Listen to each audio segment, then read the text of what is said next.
certainly have all the makings of an epic battle. The San Antonio Spurs looking to add a sixth title led by Victor Wembanyama. They will host game one of these finals against Jalen Brunson and the New York Knicks as we get you set for the 2026 NBA Finals. To a cutting spree roll. He's underneath, trying to free himself, but can't. The San Antonio Spurs have won their first NBA championship. In sports, history has a habit of repeating itself. After decades apart, their paths collide once more. Welcome to Game 1. A franchise built on championships, seeking to add another chapter to their story. A new era has dawned. It's Wemby's West. A fearless young team, unshaken by the pressure. Wemby's going to pull a deep three. I want to win so bad. It's like my life depends on it. But at the Mecca, another story is being written. For the first time in 27 years, the New York Knicks are going to the NBA Finals. After 53 years of heartbreak, a city starved for glory can finally see the light again. Brunson, three-pointer, puts it in! Bedlam here in Madison Square Garden. One team looking to continue their history. The other, end it. You gotta do whatever you can to make sure you're locked in. Separated by time, reunited by fate. Body blow upon body blow between these two teams. This is where legacy meets destiny. Do not let up. Let's go win the game. The NBA Finals on ESPN.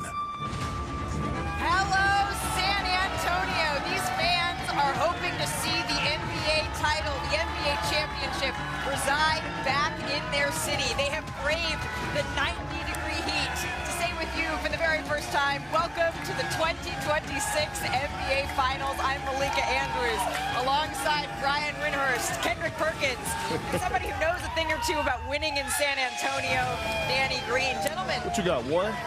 One here, yeah. Oh, okay, all right, yeah. One Should here and have been two. No, ain't no shit in that. You got one. Hey, though, my friends, this is NBA Finals Media Day, and so you're going to hear from Karl Anthony Towns and Jalen Brunson. I just got back from a one-on-one conversation with Victor Wembanyama that I cannot wait to share with you. But these fans are so excited to be here and for the finals to be back. Danny, you can feel how much basketball is a part of the DNA of this city. Oh, it's amazing. It means the world to these fans, the people here. You can see the energy. And this heat is so hot, bright, but they love it. And it's bringing back so many great moments, some nostalgia. I'm feeling like, back in that time. So it's a fun time right now. It's exciting. You're looking like you're right at home. Perk, don't worry. We have a pile of towels for you because it does feel like 109 degrees out. But we said that we have heard from stars from both sides today. Let's begin with Victor Wembanyama.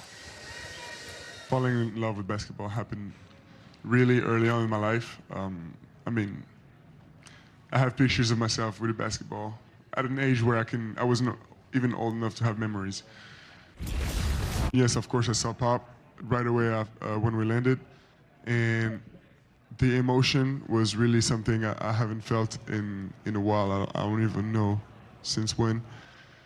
And coming back down from this is a challenge, and it's not done yet. We still need to really come back down to earth and realize that we haven't done the hardest yet. The job isn't done at all. It's a great team of experienced guys who are not here by chance, but by relentless effort over the years, and very different career paths for all of them. So they're right where they're supposed to be, in my opinion. And all of them are going to be super hungry in their own way. Victor is always incredibly thoughtful. Brian, what do you expect from him in his first NBA Finals? Well, I got to tell you, I think it was remarkable that he talked about how they're not over the emotions of winning the conference finals yet, which I thought was incredibly honest and incredibly something that they have to deal with. And the thing about Victor is he has experienced tough losses before. I know everybody thinks that he's 19, he comes in when he's 19 years old and that he doesn't have that experience level, but he's had tough defeats before. He lost in the European U19 championships when he was playing for Team France. I'm telling you something, he's still not over that loss, which he fouled out of. Obviously the 2024 Olympics, playing at home in Paris, that defeat was something that affected him on a visceral level. So when he talks about playing with emotion, feeling emotion, he has a deep well there that he's drawing from. Ladies and gentlemen, boys and girls, welcome to the greatest show on earth. And I'm not talking about an elephant standing on one leg. I'm not talking about a tiger jumping through hoops. I'm talking about Victor Wembanyama. He is the greatest show on earth. He is the future face of the NBA. And yes, he is the Defensive Player of the Year. Speaking of the Defensive Player of the Year, his defense is going to be tested. The most that it's ever been in this postseason, going against an all-time great offense in the New York Knicks. The New York Knicks is one of the greatest offensive teams that we've seen in playoff history. And so it's going to be exciting to see how Wemby and what type of adjustments they're going to make, how they're going to put him in position to be successful, because we know that the blocks, that's one thing. But him just being in the paint and being around and stopping the guards from penetrating to the basket is another. And we know the style that the Knicks like to play. They could mix it up, right? They could go with Karl Anthony Towns at the point center, or they could go back to the big body Brunson play, which we saw against the Cleveland Cavaliers. Yeah. I mean, if anybody's going to bring it home, it's Wemby, right? Because he is very similar to the one great Tim Duncan. And obviously off the court, different type of brand. He's more outspoken with the media. When it comes on the court, that obsession, that drive, that want to be great, they are very similar in how they approach the game. And Timmy brought a championship here. Wemby definitely can do it. He's more modern-day big. Some might call him Timmy 2.0. Yeah. I wouldn't give him that just yet, but he's just a modern version of Tim Duncan. And he has that drive, that mindset, that mental fortitude to be great and raise his teammates up to empower them to win a championship. You know what I love about this squad? This is not the old version of the San Antonio Spurs. The culture has changed, right? These guys, they're loud about it. They let you know we don't like you. If you don't have Spurs across your chest, we're not fooling with you, and we're going to let you know. And it starts with the head of the snake. And I'm not talking about Wemby. I'm talking about that light-skinned guy on the sideline. Because when he get red, I call him an evil genius, he's also bringing a different tenacity to the game. And you could tell in his film rooms that he's coming with a level of aggression that the rest of the guys are following. Yeah, and really it seems like the San Antonio Spurs team, yes, it's led by Victor Wembanyama, but they've gotten here by collective. And the question has been whether or not maybe their lack of experience, even though they don't like to look at that, whether or not their lack of experience is at some point going to come into play. I reject it. I reject the lack of experience thing, which Perk told me months ago, and I give him respect for that. When I watched the Spurs finish off that game in Oklahoma City in the fourth quarter with guys who'd never been in a Game 7 before, hitting shots under pressure, I'm done with it. I don't care about experience anymore. This team can do anything. Now I will say this, now I will say this. Like, a lot of teams are happy when they make it to the finals for the first time. The happy teams get their ass sent home. And I look at the NBA Finals as if you're looking at Floyd Mayweather. Floyd Mayweather a lot of times had already won the fight before the fight started. Because when you walk into Vegas, you got the press conference, you got the billboards, you got all this, and it's full of excitement. That's the finals. And I've been in this moment in 2012 with the Oklahoma City Thunder where we were happy to be there. But the other side, the Miami Heat, had just came off of losing the NBA Finals to the Dallas Mavericks, I believe it was, or maybe y'all, in 2011. No, it might have been the Mavericks. It was the Mavericks, at that time, and we were happy to be there, and we got beaten 5. Right. Yeah. So a lot of people compare this team to the Magic in 1995, Shaq's third year, Victor's third year. Remember what happened there?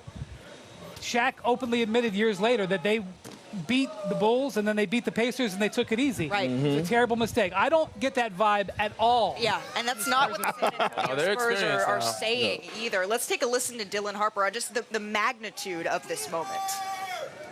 Never in like 1,000 years you would have told me that my first year in the NBA I'd be playing against the Spurs and going to play Madison Square Garden my rookie year in the finals. Like, I would never, I think you're crazy. But just the reality and possibility that we have as a team, and I think our biggest goal this year, we've been making history with every game. It's like we see something new. So, we got 4 more to go, and we got this far, but we still haven't really done anything yet. We have 4 guys that are under 23, and I think we have 7 guys that are under 26, and we're in a position to win a championship, and that's because of the way that they've handled this process.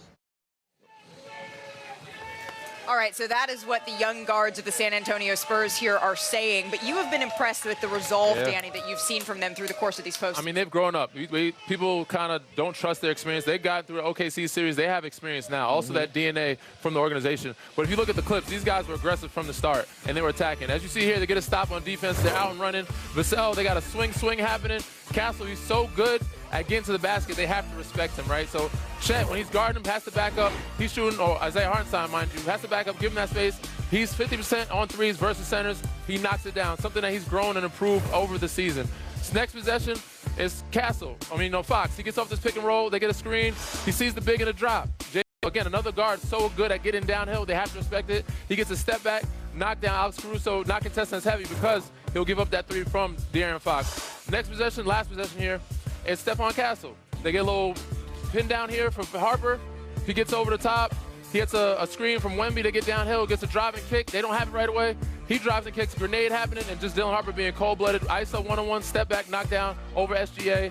Cash Money Records. That's what he's been doing all season. That's how they all have grown throughout the year. Yeah, and really when you talk to San Antonio, they don't feel like their inexperience here is a weakness. And you're going to hear a little bit more from Victor Wembanyama on that later in the show. But Brian, I think also when you look at the Knicks side of this, the only person who really has experience on this stage, OG Anunoby has technically been here, but he hasn't even played on this. No, and I think that the Knicks' advantage isn't so much an experience thing, it's a rest thing. At some point in this series, and maybe it happens at the end, maybe it happens at the beginning, the Knicks have played 4 fewer playoff games than the Spurs. Right.